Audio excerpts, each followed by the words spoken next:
You're listening to The Phillip Jordan Show.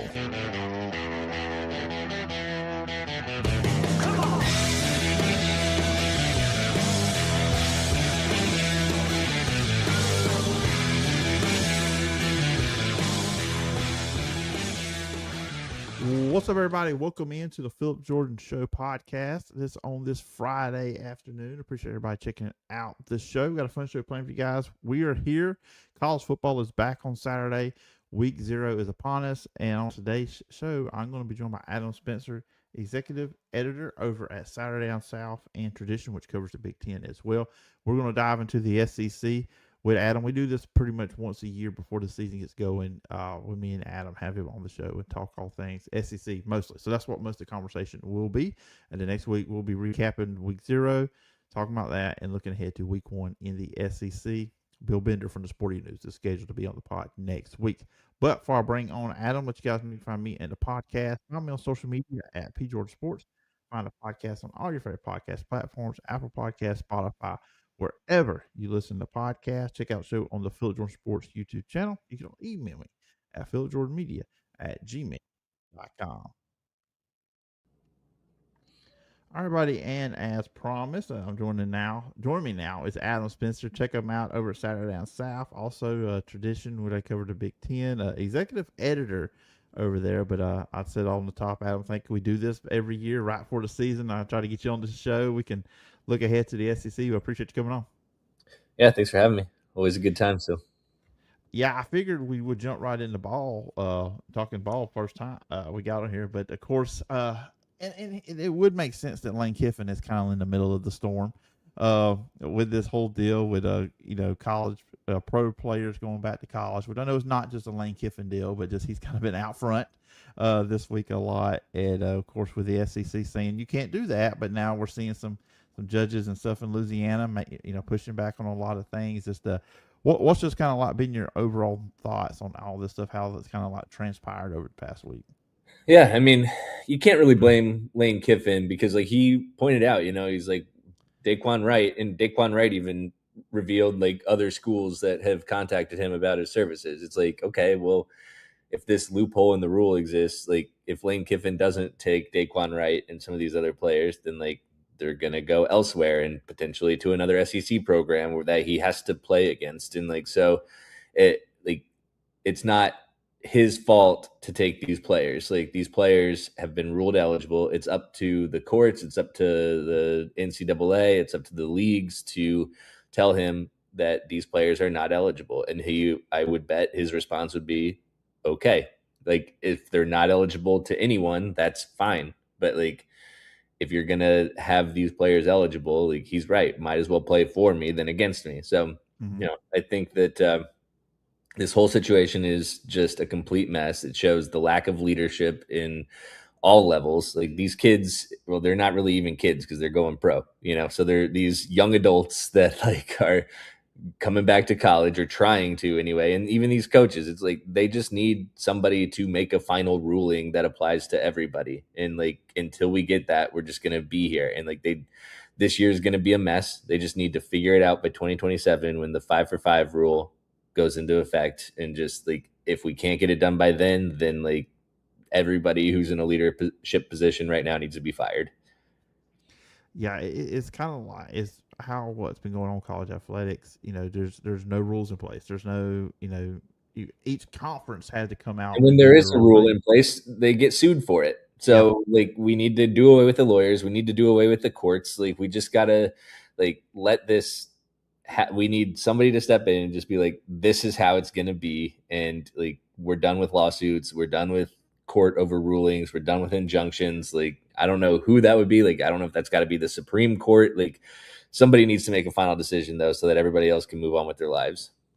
Yeah, because it's like, oh yeah, somebody's going to find a judge to rule in their favor. The way it's been going, it's just eventually you're going to find somebody, and it's been that constant issue now. So it's kind of like, okay, let's look and say, are you going to be able to play or not? We'll see if a judge will rule in your favor. So we'll see.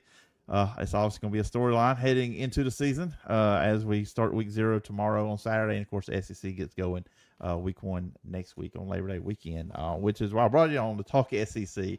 just kind of want to. I felt like I had to lead with that just a little bit with everything going on this week. You look at this upcoming season in the SEC, and of course, and you see both sides of it, the SEC and the Big Ten, and obviously a lot of for if it was any other conference that has not won a national championship or been in a game in 3 years, it's not a conversation. But since it's the SEC, the dominance that they once had, does the SEC, is it very important? And it's a simple question, I know, and people may roll their eyes at me for it. Does the SEC need to get a national champion this year? I mean, where do you see the state of the conference right now?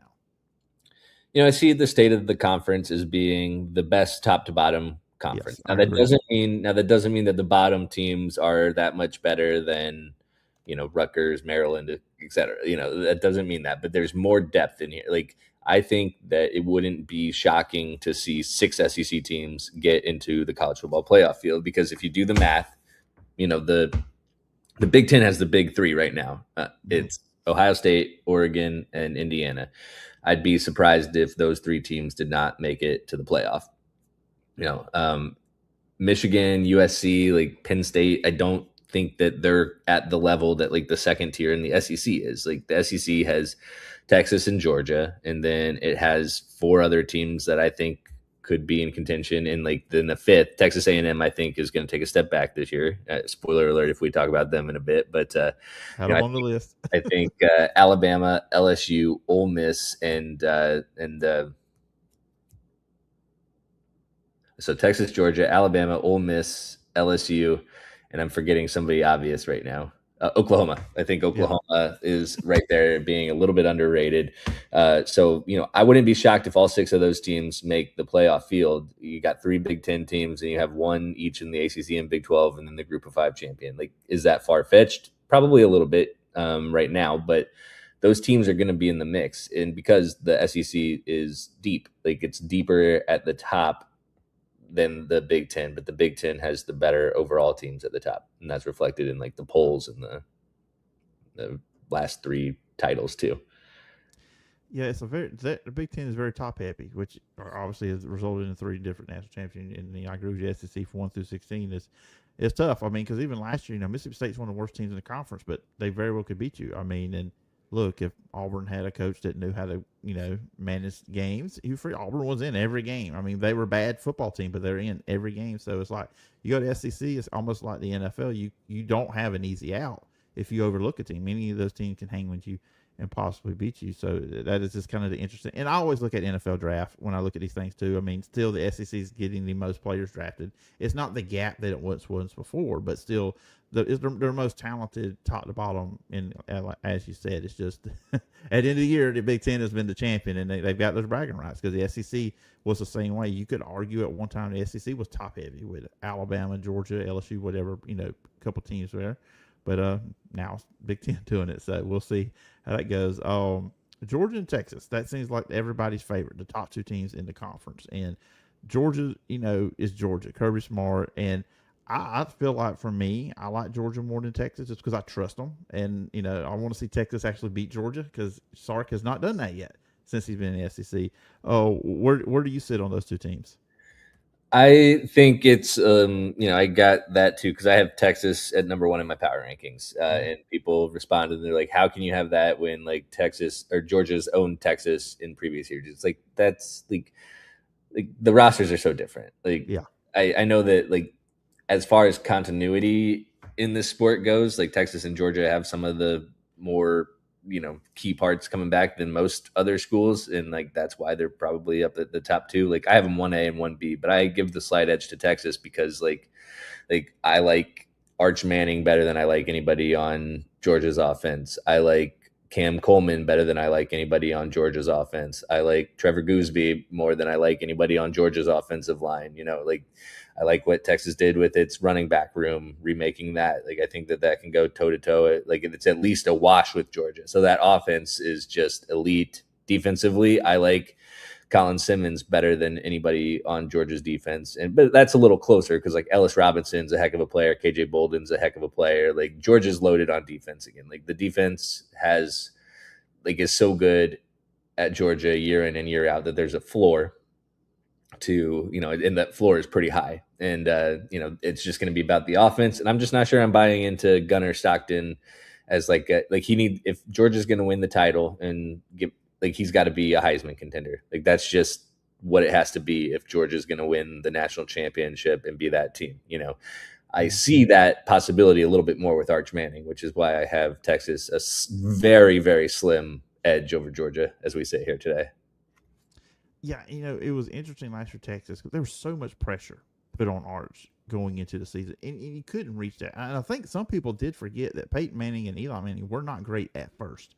We remember what they turned into in college, and of course what Peyton Manning was in the NFL. But Arch had to grow. I mean, this was an inexperienced quarterback, and it didn't help. He was going up against a former NFL defensive coordinator in his very first start that just confused him, and it was just what it was. And you're right; they've done a great job putting a lot of talent. Cam Coleman, we'll see what he can do with stability at the quarterback position, unlike what he had at Auburn. And Malik Brown and Hollywood Smothers coming in.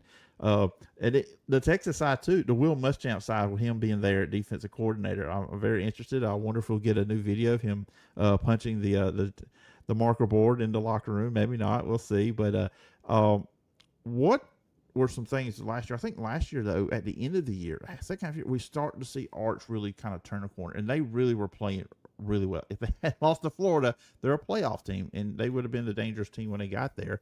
Watching Arch last year, where did you see him start to really kind of grow as a quarterback, and where he did show great improvement?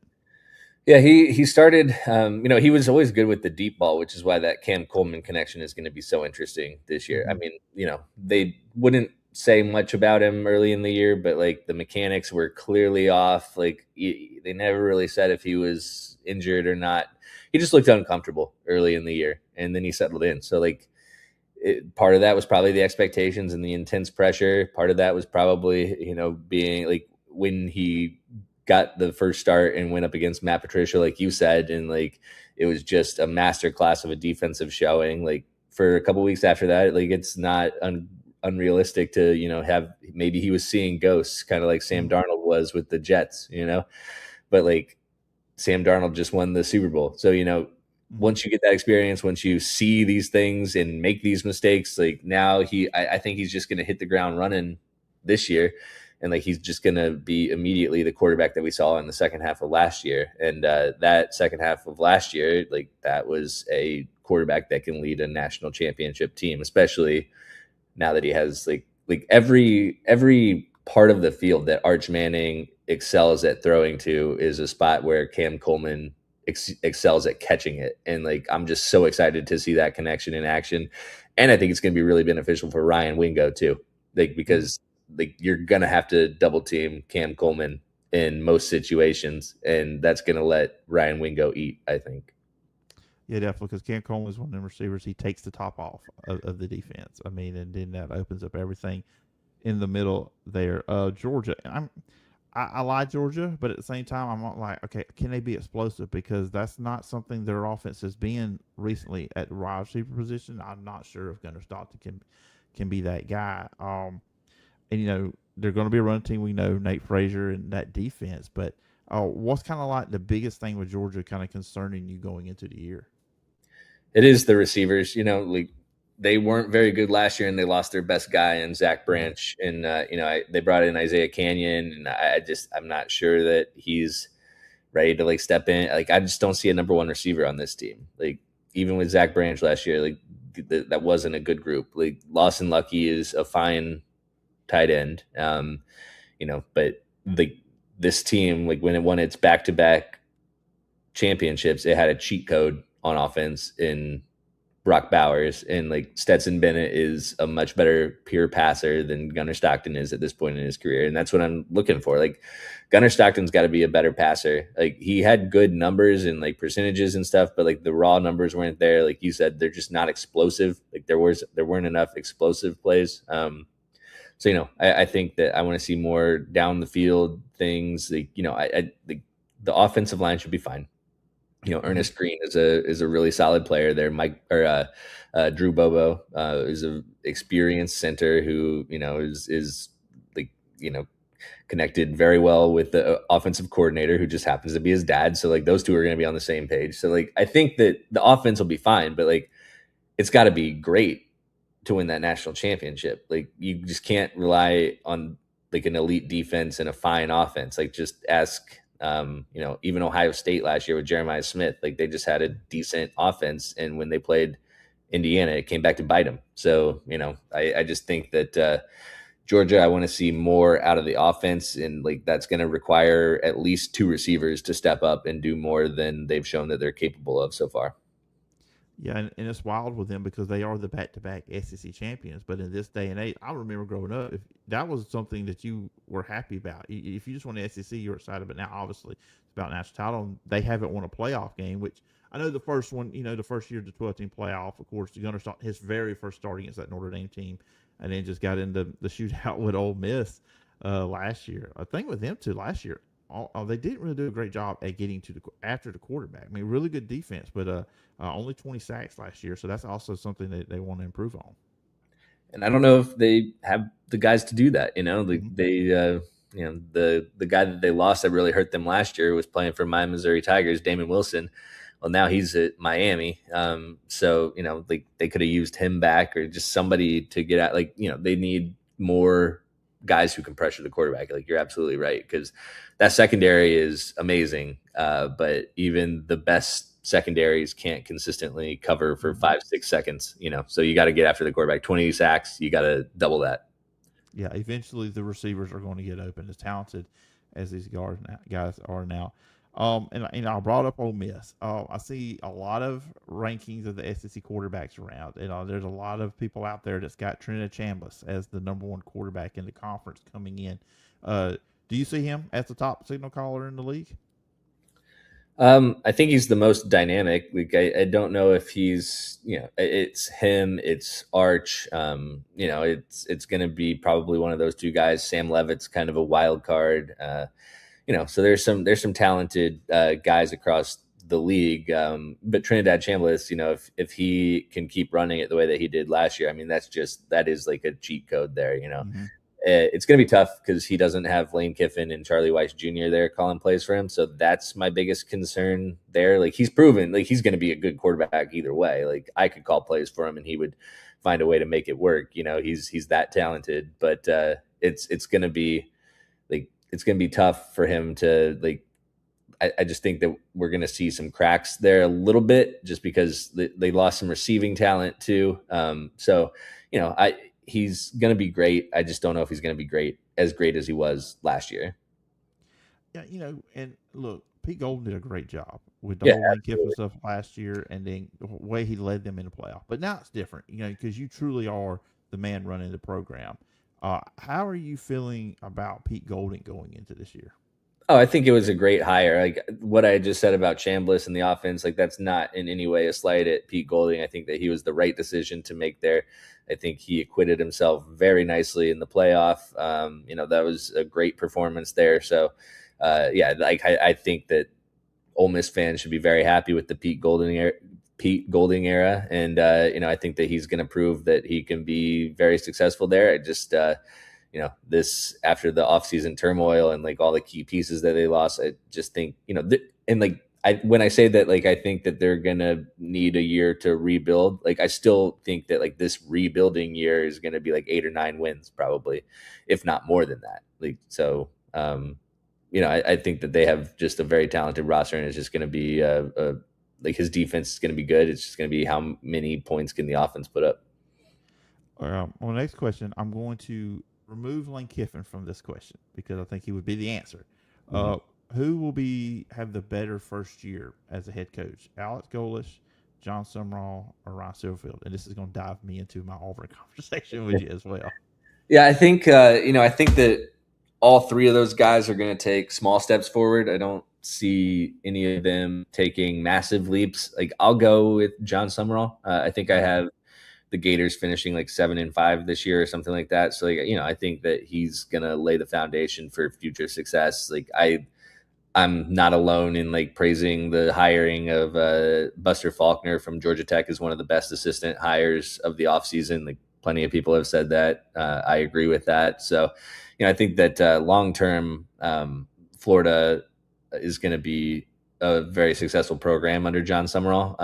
This year, I expect him to win 7 games, which I think will give him the edge over those other 2 guys you mentioned.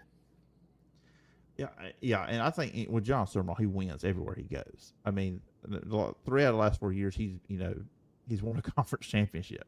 The 2 at Troy, and he won the 1 at Tulane, and he played for another in his first year, Tulane. So you're getting a guy that wins, and he wins quick when he gets around. It's different going into the SEC versus Troy in the Sun Belt, and then of course Tulane in the American Conference. But still, the evidence is there. Alex Golesh, I think he is obviously the opposite of Hugh Freeze, which is what Auburn needed. I've been joking with people. The Auburn offense is the Auburn Bulls because it's pretty much the South Florida offense coming. And then obviously a big recruiting job and keeping DJ Durkin there as a defense coordinator and what Auburn did defense for last year. Takeaways from Golesh so far. Do you like? How you feel about the hire? Yeah, I think that it's going to be a good hire too. I think I have Auburn going 6-6, which I know isn't going to inspire too much praise around there. But like if they can actually like get over that hump and get that 7th win in the bowl game instead of, because like they've gone 6-6 before, but then lost their bowl game like under Hugh Freeze. Straight losing seasons. Yeah. So it's like you just got to see a higher number on the left than the right this fall, and like that I think would be a successful season. So I have them going 6-6 in the regular season, and then it's going to come down to that bowl game, and just if you win that, that's inspiring. Like I like what he did with bringing these guys with him because it was going to be tough to like start from scratch, and like Byron Brown is a good player. He's got like every significant pass catcher that he had with him, like even a couple of linemen. So, I think that South Florida, they went into the swamp and beat Florida last year, but this is a different level up. And so like, I think that they're going to be fine, but I don't think they're going to come in and like set the SEC on fire or anything in year one. I think Golesh knows what it takes to have success in the SEC because he was the play caller on some of those dynamic Tennessee squads. But it's just going to take some time. I think that the South Florida offense that he's going to run this year is going to be a decent one, and they're going to be competent, which I think that, was something that was lacking, especially in late game situations last year. So, I think that they'll be fine. They'll show some progress. People will be mildly happy at the end of the year, and then it'll be about 2027 and what can you do in year 2. Yeah, I want to get your take on this because I've kind of felt this way for both Florida and Auburn. I think that game in week 3 is so big for both teams and both coaches because I feel like the winner of that game could really propel themselves to a solid season. Yeah, I agree. In my projections, in my crystal ball prediction series, I have Florida winning that one. I just think that there's still some motivation there that they're going to want to like get some revenge on Golesh and that South Florida team. I mean, the defense is different, obviously, than it was last year, but that Florida team does return some key players, and they're going to want to get some revenge there. And I think that they will. They have better. The Jaden Ball is one of the best running backs in the league. That offensive line lost a couple of pieces, but they're still pretty solid up front. So, that's going to be. But you're absolutely right. Like that's a make or break game. I know it's week 3, but that's going to set the tone for both of those coaches in their first year in the SEC. Absolutely. And then I left Lane Kiffin off that previous question, so now we'll jump into Lane. And we talked about him a little bit at the top, but with this team they got coming in, you mentioned Sam Leavitt, and I've seen some people think that this guy is a top 5 prospect going into the draft next season. And Lane Kiffin's always gonna have a good offense, but there's a lot of obviously all of these teams are changing parts throughout each year. There's tons of new players on every team, but obviously deep in the portal, not any experienced receiver coming back from last year. They got some running backs back. Blake Baker coming in, he's still there at defense coordinator, did a great job. That defense was really good at LSU last year. What do you see the kind of like the ceiling for Lane Kiffin in year 1 at LSU? I think that they can, like, if everything goes right, I think they can go 11-1. I have them probably going like 10-2. I'm high on them. Like with Lane Kiffin, like your ceiling is the best offense in the SEC. Your floor is like the 3rd best offense in the SEC. So like that's going to be an elite offense if Sam Leavitt stays healthy. And even if Sam Leavitt doesn't stay healthy, we saw what Lane Kiffin did with a backup quarterback last year, Mm-hmm. who is now, atop the rankings of SEC quarterbacks. So, I think that he's shown that he can have a baseline of a successful offense that's like a top 3 unit. Charlie Weiss Jr. came with him. I like some of their receivers. I like that they kept a couple of those running backs. I like that they got Jordan Seaton from Colorado, like a potential top 10 pick. I don't have Sam Levitt as a top 5 NFL draft pick, but if he can be a top 5 SEC quarterback, now that's a playoff team. Because Blake Baker's defense, if that's like a top 5, top 6 SEC unit, and you have a top 3 offense, that's a playoff team. So, I think that they get Alabama and Texas in Baton Rouge, which we know that that's going to be crazy atmosphere there. So, I think that they can have a really special season under Lane Kiffin. And I think playoff is a realistic expectation. Yeah, and I think I'm like, obviously everybody that loves the SEC is looking forward to when they do go to Ole Miss this season. Yeah. That's going to be one of the most anticipated Ole Miss home games of all time, without a doubt. 2 more for you, then I'll let you go. I appreciate you, hanging in here and it's been and being gracious with your time. Alabama. I couldn't bring up Auburn without talking about Alabama. Obviously, you would think pressure on Kalen DeBoer going in this year, but they gave him a contract extension. And the thing about it with him, he's beaten good teams at Alabama. He's done that, but he's lost to teams he probably shouldn't have to. And then last year, I know a lot of Alabama fans were not happy because he's always going to be compared to Saban. That's just part of it, replacing the legend that Nick Saban was. Now they just got beat how they used to beat people, physical up front. Last year, I think Todd Simpson was hurt. He was hurt the second half of the year. They couldn't run the ball. The offensive line was horrible. Defense was fine. How are you feeling about Alabama going in this year? Pretty similar to what you just said there. I don't know that the offensive line is going to be significantly better because even off of that unit that was disappointing last year, they lost 2 of their best players, Caden Proctor and Parker Brailsford, to the NFL draft. So, the running backs, after losing out on Hollywood Smothers, it's like, okay, well, now you're just bringing the same guys back unless EJ Crowell can step in as a freshman and do something special.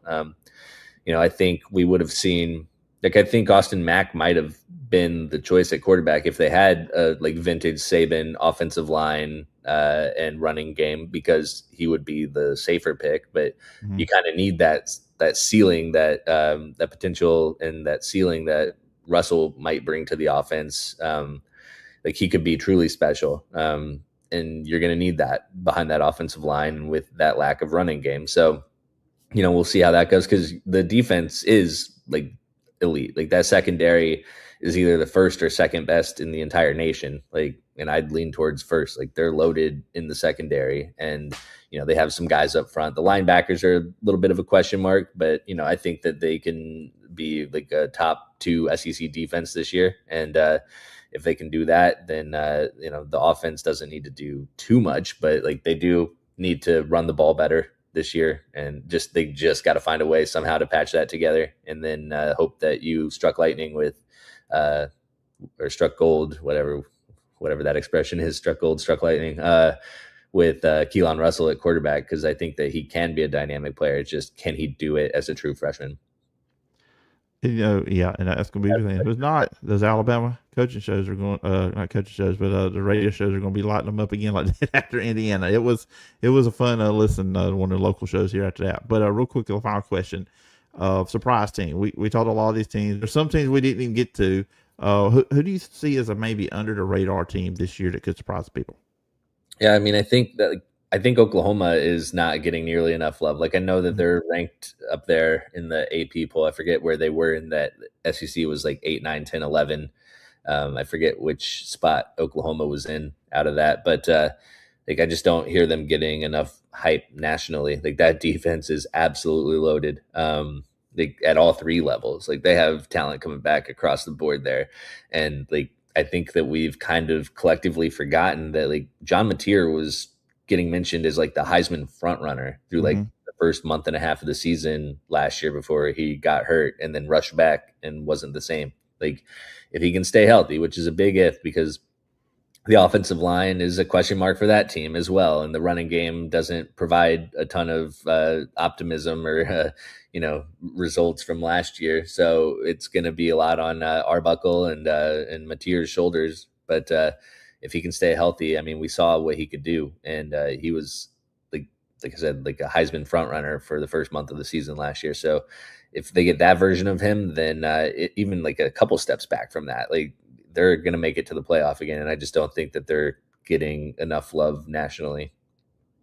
Yeah, I agree. I think people have forgotten they made the playoff last Yeah. season. It's weirdly, and like you said, they were a different team when he was 100%. If he could stay healthy the whole year, be exciting to see for Oklahoma. So should be fun. I can't wait. I mean, I'm glad week 0 is here. We get college football on Saturday, but next week SEC is going, and that's going to be the fun stuff too as well. And Adam, this has been fun. Always fun when I have you on the podcast, talk all things SEC football. If the listeners, viewers want to check out online, where can they find you?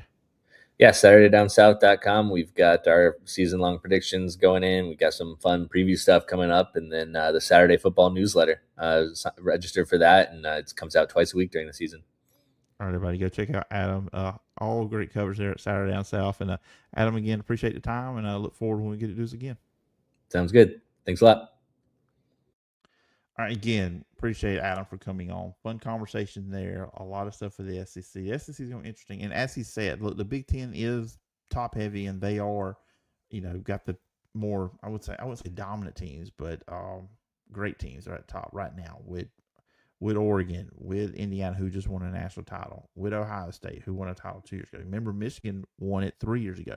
And I think with Kyle Whittingham, that team's going to be in competition for the playoff as well. I mean, if USC can ever get right, they've got program at the top, but also they've got some teams at the bottom that just are not as good as probably what you would say the bottom part of the SEC is. Because you look at the Big Ten, there are several blowouts, but you look at the SEC, it's a tough matchup every week. And again, I go back to the draft. The SEC has more draft picks, and the SEC top to bottom is the best. But in my opinion, right now, two teams that I feel like confident I can say, okay, that team could win a national championship is Georgia and Texas. Ole Miss, we'll see. LSU, a lot of new parts. It's Lane Kiffin. They're super talented. We know that. Alabama, I don't know. A&M, could they be a playoff team? We'll see. Oklahoma's one of them flying under radar teams as well. So it's going to be very interesting how the season plays out throughout the year and what SEC teams will be in the playoff, because you feel like there's probably will be more SEC teams in the playoff than there will be Big Ten, just because how deep the conference is. But we'll have to wait and see, how that plays out when the playoffs do come around with the SEC. And because that's going to be everybody's question throughout the year. And then when we get to the postseason, okay, yeah, the SEC's got all these teams and they're good and all that, but are they going to be one of those teams that can win the national championship? It can't even get to the national championship game, because the thing about it, the SEC has not played in it in these last 3 years either. It's not like these Big Ten teams are beating SEC teams in the championship game. I mean, Michigan beat Washington, Ohio State beat Notre Dame, and then, we had Indiana last year beating Miami. Ole Miss almost got there. And Georgia, back-to-back SEC champion, we don't talk about a lot because they didn't make it past their first game in the playoff. And Kirby Smart has blamed the bye week, and I think that's something they need to figure out as well with all this stuff. So we'll still see how all that plays out. Hope everybody enjoyed this episode. Different on a Friday. We'll be kind of back to a midweek episode next week. Like I said, right now, scheduled to be joined by Bill Bender from the Sporting News to talk about what happened in week 0, and we will dive into some big matchups in week 1 as well next week. And I'm sure some news in college football too, with all this stuff about the lawsuits. And I'm over the lawsuit talk. I'm over all this stuff. I'm ready to talk and watch actual football games, and we get that back tomorrow. Remember, you can follow me on social media at P Jordan Sports. You can find the podcast on Apple Podcasts, Spotify, wherever you listen to podcasts. Please leave a review. I'll read that on a future edition of the show. Also, over on the Phillip Jordan Sports YouTube page, check that out, Phillip Jordan Sports. Hit the subscribe button, hit the bell for all notifications. Leave a comment on video, and I'll read that on a future edition as well. And you can always email me at philipjordanmedia@gmail.com. Please check out all my work over at Auburn Wire. And look, if you're in the area, listen to Wolf the Ball tonight as we broadcast a game between the Cottonwood Bears and Providence Christian Eagles. High school football doing that, producing as well. So, and make sure to check out the Wiregrass High School Football Report as well, recapping all things high school football in the Wiregrass area. So, a lot of stuff. Football season is here, and then NFL's coming up. Next weekend we'll have college football kicking off And then the following week, the NFL on a Wednesday will get going as well. So a lot of stuff going on. Football season is here finally, and we're all happy about it. But I'm going to get out of here again. Hope everybody has a great weekend. Enjoy week 0. Enjoy some high school football. Be back next week for some more football content here on the feed. Anyway, till next